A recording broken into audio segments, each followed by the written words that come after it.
ಒಂದು ನೊಂದವರ ಧ್ವನಿ ಇಲ್ಲದವರಿಗೆ ಧ್ವನಿಯಾಗಿದ್ದಂಥ ವ್ಯಕ್ತಿ, ದುರ್ಬಲ ವರ್ಗಗಳಿಗೆ, ಕಾರ್ಮಿಕರಿಗೆ, ವಿದ್ಯಾರ್ಥಿಗಳಿಗೆ ಪ್ರೇರಕರಾದಂಥ ಒಬ್ಬ ಆದರ್ಶ ಸಾಹಿತಿ ಅಂತ ಒಬ್ಬ ಕವಿ ಇನ್ನೂ ಬಾಳಿ ಬದುಕಬೇಕಾಗಿತ್ತು. ಆ ಕರೋನಾ ಅಂತ ಒಂದು ಮರಣಾಂತಿಕ ಕಾಯಿಲೆ ಬಂದಂಥ ಸಂದರ್ಭದಲ್ಲಿ ಅವರು ನಮ್ಮನ್ನು ಅಗಲಿದರು. ಆದರೆ ಅವರ ನೆನಪು ಸದಾ ಅಚ್ಚಳಿಯದೆ ಉಳಿಬೇಕು. ಜನಮಾನಸದಲ್ಲಿ ಇನ್ನೂ ಹೆಚ್ಚು ಹೆಚ್ಚು ಅವರ ಬದುಕಿನ ಬಗ್ಗೆ, ಹೋರಾಟದ ಬಗ್ಗೆ, ಅವರ ಕವಿತೆಯ ಬಗ್ಗೆ ಜನರಲ್ಲಿ ಜಾಗೃತಿಯನ್ನು ಮೂಡಿಸಬೇಕು ಅಂತಕ್ಕಂಥ ದೃಷ್ಟಿಯನ್ನು ಇಟ್ಟುಕೊಂಡು ಇವತ್ತು ಮುತ್ತುರಾಜು ಮತ್ತು ಅವರ ಸಂಘಟನೆಗಳೆಲ್ಲರೂ ಸಿದ್ಧಲಿಂಗಯ್ಯನವರ ಒಂದು ಜನ್ಮದಿನೋತ್ಸವವನ್ನು ಮಾಡಿದ್ದಾರೆ. ಅದಕ್ಕಾಗಿ ನಾನು ಅವರಿಗೆ ಅಭಿನಂದಿಸ್ತೇನೆ. ಭಾಳ ಸಂತೋಷದಿಂದ ಇವತ್ತು ಈ ಕಾರ್ಯಕ್ರಮವನ್ನು ನಾನು ಉದ್ಘಾಟನೆ ಮಾಡಿದ್ದೇನೆ. ನನ್ನ ಮತ್ತು ಅವರ ಸಂಬಂಧ ಆಗಿತ್ತು ಅಂದರೆ ಅಣ್ಣ ತಮ್ಮಂದಿರ ಸಂಬಂಧ. ಯಾವಾಗಲೂ ಕೂಡ ನಾನು ಮಂತ್ರಿ ಆಗಿದ್ದಂಥ ಸಂದರ್ಭದಲ್ಲಿ ಅವರ ಸಲಹೆಗಳನ್ನು ಕಾಯ್ತಿದ್ದೆ ಕೆಲವು ಸಂದರ್ಭ ಬಂದಾಗ. ಆಮೇಲೆ ಉಳಿದಂತೆ ಈ ದಲಿತ ಪರ ಅಭಿವೃದ್ಧಿ ಕಾರ್ಯಕ್ರಮಗಳನ್ನು ರೂಪಿಸುವಂಥ ಸಂದರ್ಭದಲ್ಲೂ ಕೂಡ ಅವನ್ನ ಪ್ರಮುಖವಾಗಿ ನಾವು ನೋಡ್ತಾ ಇದ್ದೀವಿ. ಅಂತ ಒಬ್ಬ ಜನಪರ ಕಾಳಜಿ ಇರ್ತಕ್ಕಂತಹ ಕವಿ ಸಿದ್ಧಲಿಂಗಯ್ಯನವರು, ಅವನ್ನ ನಾವು ಸದಾ ಎನ್ನಲೇಬೇಕು. ಈಗ ಮತ್ತೊಂದು ರಾಜ್ಯ ಮಟ್ಟದ ಸಿದ್ಧಲಿಂಗಯ್ಯನವರಿಗೆ ನಮನವನ್ನು ಸಲ್ಲಿಸಲಿಕ್ಕಾಗಿ ಮೊನ್ನೆ ಮುಖ್ಯಮಂತ್ರಿಗಳ ಸಮ್ಮುಖದಲ್ಲಿ ಟೌನ್ ಹಾಲ್ನಲ್ಲಿ ಮಾಡಬೇಕು ಅಂತ ಹೇಳಿದ್ದೇವೆ. ಆ ಒಂದು ಸಮಾನಾಂತರ ನಮ್ಮ ಸಮಾನ ಮನಸ್ಕಾರರ ಒಂದು ಸಭೆಯನ್ನು ಕರೆದು ತೀರ್ಮಾನ ಮಾಡಿ ಮುಂದಿನ ತಿಂಗಳಲ್ಲಿ ಟೌನ್ ಹಾಲು ಅಥವಾ ಪ್ಯಾಲೇಸ್ ಟೌನ್ನಲ್ಲಿ ದೊಡ್ಡದಾಗಿ ರಾಜ್ಯ ಮಟ್ಟದ ಒಂದು ಜನ್ಮದಿನವನ್ನು ಮಾಡಬೇಕು ಅಂತ ಹೇಳಿದ್ದೇವೆ. ಆ ಕಾರ್ಯಕ್ರಮವನ್ನು ಕೂಡ ಮಾಡ್ತೀವಿ ಅಂತಕ್ಕಂಥ ಮಾತನ್ನು ಹೇಳ್ತೀವಿ. ಬಂಡಾಯ ಸಾಹಿತ್ಯದ ಮೂಲಕ ಅವರ ಒಂದು ಲೇಖನಿಯಿಂದ ಶೋಷಿತ ಸಮುದಾಯಗಳನ್ನು ಮುನ್ನೆಲೆಗೆ ತಂದರು, ಆಗ್ತಿರ್ತಕ್ಕಂಥ ಅನ್ಯಾಯಗಳು. ಸೊ ಅವರ ಪಠ್ಯಗಳನ್ನು, ಅವರ ಕವಿತೆಗಳನ್ನು ಇಂದಿನ ಶಾಲಾ ಪಠ್ಯದಲ್ಲಿ ಸೇರಿಸುವ ಬಗ್ಗೆ ತಾವು ಸರ್ಕಾರದ ಒಂದು ಭಾಗ ಇದ್ದೀರ, ಏನು ಹೇಳಕ್ಕೆ ಇಷ್ಟಪಡ್ತೀವಿ?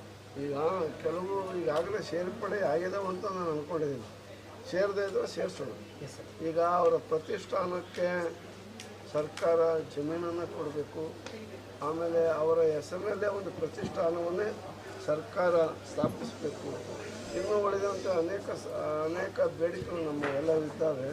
ಅವನ್ನೆಲ್ಲವನ್ನು ಕೂಡ ಮಾನ್ಯ ಮುಖ್ಯಮಂತ್ರಿಗಳ ಗಮನಕ್ಕೆ ತಂದು ಸಿದ್ಧಲಿಂಗಯ್ಯನವರ ಹೆಸರನ್ನು ಚಿರಸ್ಥಾಯಿಯಾಗಿ ಉಳಿಸಬೇಕು. ಸಿದ್ಧಲಿಂಗಯ್ಯ ನಮ್ಮ ಕವಿಗಳಾದ ದಲಿತ ಕವಿಗಳು ಕರ್ನಾಟಕದ ಆಸ್ತಿ ಅವರ ಉದ್ದೇಶ ಇಡೀ ದಲಿತ ಸಮುದಾಯ, ಆ ಜಾತಿ ವಲಯರು, ಮಾದಿಗರು, ಇನ್ನಿತರ ಯಾವುದೇ ಜಾತಿ ಜನಾಂಗ ಅನ್ನೋದಿರ ಸಮಾನತೆಯಿಂದ ಸಮಾನತೆಗಾಗಿ ಹೋರಾಟ ಮಾಡಿದಂಥ ಮಹಾನ್ ಕವಿಗಳು.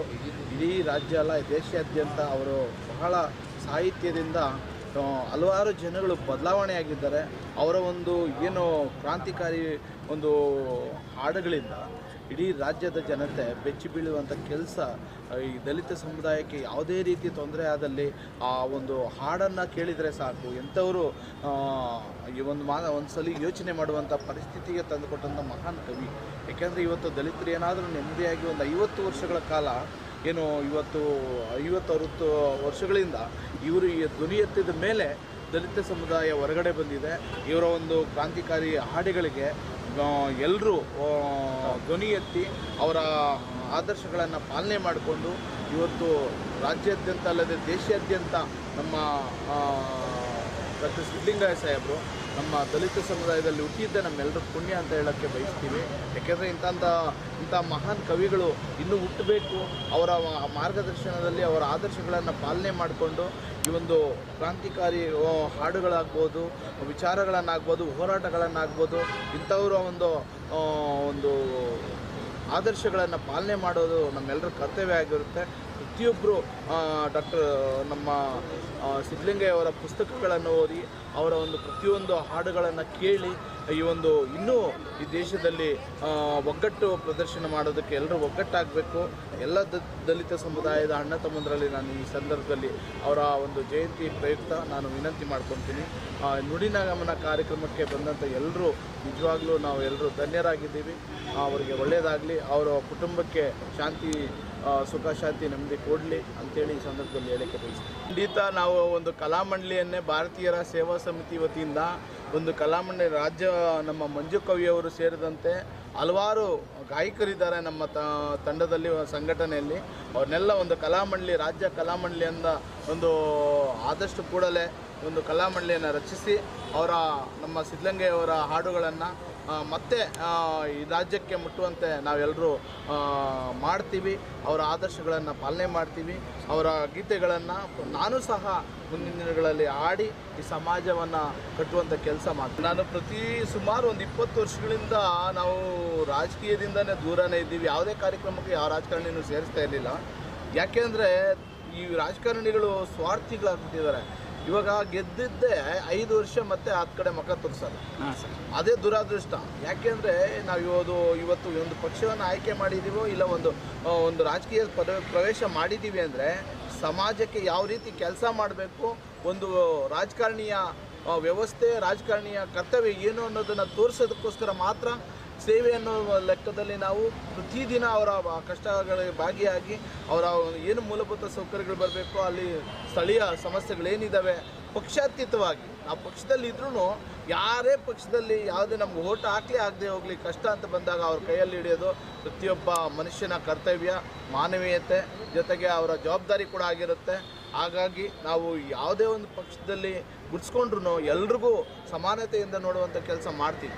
ಅಲ್ಲ, ಎಲ್ಲೋ ಒಂದು ಕಡೆ ಸಮುದಾಯದ ಏಳಿಗೆಗೆ ಸಾವಿರಾರು ಕೋಟಿ ಅನುದಾನ ಬರ್ತಾ ಇದೆ. ಒಂದು ಕಡೆ ಶಿಕ್ಷಣ, ರಾಜಕೀಯ ಮೀಸಲಾತಿ ಬೇಕಂತ ಒಂದು ಕಡೆ ಹೋರಾಟ ಮಾಡ್ತಾರೆ, ಇನ್ನೊಂದು ಕಡೆ ನಿಮ್ಮನ್ನು ಬಳಸ್ಕೊಂಡು ಬೇರೆಯವರು ಬೆಳೀತಾ ಇದ್ದಾರೆ. ಸೊ ನಿಮ್ಮ ಸಮುದಾಯ ಜಾಗೃತಿ ಯಾವಾಗ ಆಗೋದು? ಈ ರೀತಿ ರಾಜಕಾರಣದಲ್ಲಿ ಹಿಂದೆ ಇದ್ದರು ಬಸವಲಿಂಗಪ್ಪ ಆ ಥರದವರು ಮತ್ತೆ ರಾಜಯ್ಯನಂತವ್ರು ಹುಟ್ಟು ಬರಲ್ವಾ ಸರ್? ನಾವು ಹೇಳೋದು ಇಷ್ಟೇ ಸರ್, ನಾವು ಈ ಒಂದು ಸಂಘಟನೆ ಮಾಡಿರೋ ಉದ್ದೇಶನೇ ನಾನು ಬೆಳೆಯೋದಲ್ಲ, ನನ್ನಿಂದ 10 ಜನ ಬೆಳಿಬೇಕು. ಅದು ಯಾವುದೇ ಸಮುದಾಯ ಆಗಿರಲಿ, ಯಾವುದೇ ಜಾತಿ ಧರ್ಮ ಆಗಿರಲಿ, ಪ್ರತಿಯೊಬ್ಬ ಬಡವರಿಗೆ ಏಳಿಗೆಗಾಗಿ ನಾವು ದುಡಿಬೇಕು ಅನ್ನೋದು ನಮ್ಮ ಉದ್ದೇಶ. ಅದರಲ್ಲಿ ಜಾತಿ ಧರ್ಮ ಅನ್ನೋ ಉದ್ದೇಶ ಅಲ್ಲ. ನಾವು ಪಕ್ಷದಲ್ಲಿ ಇಲ್ಲದೆ ಹೋಗಲಿ, ಸದಾ ನಾವು ಜನರ ಸೇವೆ ಮಾಡೋದಕ್ಕೆ ನಾವೆಲ್ಲರೂ ಸಿದ್ಧರಾಗಿದ್ದೀವಿ. ಮಾಡೋದು ಜನರಿಗೋಸ್ಕರ ಹುಟ್ಟಿದ್ದೀವಿ, ಜನರಿಗೋಸ್ಕರನೇ ನಾವು ಜೀವ ಕಳ್ಕೊಳ್ಳೋದಕ್ಕೂ ಸಿದ್ಧ ಆಗಿರ್ತೀವಿ. ಇವತ್ತು ನಾವು ರಾಜಕೀಯ ಪ್ರವೇಶ ಮಾಡ್ತಾ ಇರೋದು ಅದೇ. ಇವತ್ತು ಎಲ್ಲ ಧರ್ಮದಲ್ಲೂ ಬಡವರಿದ್ದಾರೆ, ಅವ್ರ ಪರವಾಗಿ ಇರೋರಿಗೆ, ಹೊಟ್ಟೆ ತುಂಬಿರೋರಿಗೆ ಬಿರಿಯಾನಿ ಕೊಡಿಸಿದ್ರು ವೇಸ್ಟೇ. ಹಸಿದವ್ರಿಗೆ ಅನ್ನ ಕೊಡಬೇಕು, ಮನೆ ಮಠ ಇಲ್ದಿರೋರಿಗೆ, ಗುಡಿಸಲಲ್ಲಿರೋರಿಗೆ ಒಂದು ನೆರಳು ಕೊಡಿಸ್ಬೇಕು. ಯಾವುದೋ ಒಂದು ಜೀವನವನ್ನು ಕಟ್ಟುವಂಥ ಕೆಲಸ ಅವ್ರಿಗೆ ಜೀವನದಲ್ಲಿ ನಾವು ಜೊತೆಯಲ್ಲಿ ಕಷ್ಟ ಸುಖಕ್ಕೆ ಭಾಗಿಯಾಗಿ ಅವರ ಕಷ್ಟಗಳನ್ನು ಪರಿಹಾರ ಕೊಡೋ ರೀತಿಯಲ್ಲಿ ನೆರವೇರಿಸುವ ಮೂಲಕ ನಾವು ಈ ಒಂದು ರಾಜಕೀಯ ಪ್ರವೇಶ ಜೊತೆಗೆ ನಾವು ಈಗಾಗಲೇ 25 ವರ್ಷಗಳಿಂದ ಮಾಡ್ಕೊಂಡೇ ಬಂದಿದ್ದೀವಿ. ಖಾಲಿ ಕ್ಷೇತ್ರ ಅಲ್ಲ, ವಾರ್ಡ್ ಅಲ್ಲ, ಇಡೀ ರಾಜ್ಯ ಅಲ್ಲ, ಇಡೀ ದೇಶದಲ್ಲಿ ಹಲವಾರು ರಾಜ್ಯಗಳಲ್ಲಿ ಸಮಸ್ಯೆ ಅಂತ ಬಂದಾಗ ನಾವೆಲ್ಲರೂ ಧ್ವನಿ ಎತ್ತಿ ಅವರಿಗೆ ನ್ಯಾಯ ಕೊಡಿಸುವಂಥ ಕೆಲಸ ಕೊಟ್ಟಿದ್ದೀವಿ. ಅದು ಏನು ಇವತ್ತು ನಮ್ಮ ಮಾಧ್ಯಮ ಮಿತ್ರರು ನಮಗೆ ಹಲವಾರು ರೀತಿಯಲ್ಲಿ ಗೌರವ ಕೊಡ್ತಾ ಇದ್ದಾರೆ, ಅವ್ರಿಗೆಲ್ರಿಗೂ ನಾವು ವಂದಿಸಿ ಅಭಿನಂದಿಸ್ತೀವಿ. ಒಳ್ಳೆಯದಾಗಲಿ. ಯಾಕೆಂದರೆ ಇವತ್ತು ಈ ಮಾಧ್ಯಮಾಂಗ, ನ್ಯಾಯಾಂಗ, ಶಾಸಕಾಂಗ ಹೋರಾಟ ಅನ್ನೋದಿಲ್ಲ ಅಂದಿದ್ರೆ ಈ ಸಮಾಜ ಕಟ್ಟೋದಕ್ಕಾಗ್ತಾ ಇರಲಿಲ್ಲ, ಉಳಿಯೋಕ್ಕೂ ಆಗ್ತಾ ಇರಲಿಲ್ಲ. ಇದೆಲ್ಲ ತಮ್ಮ ಕೈಯಲ್ಲಿದೆ. ನಾವೆಲ್ಲರಿಗೂ ವಂದಿಸಿ ನನ್ನ ಮಾತುಗಳನ್ನು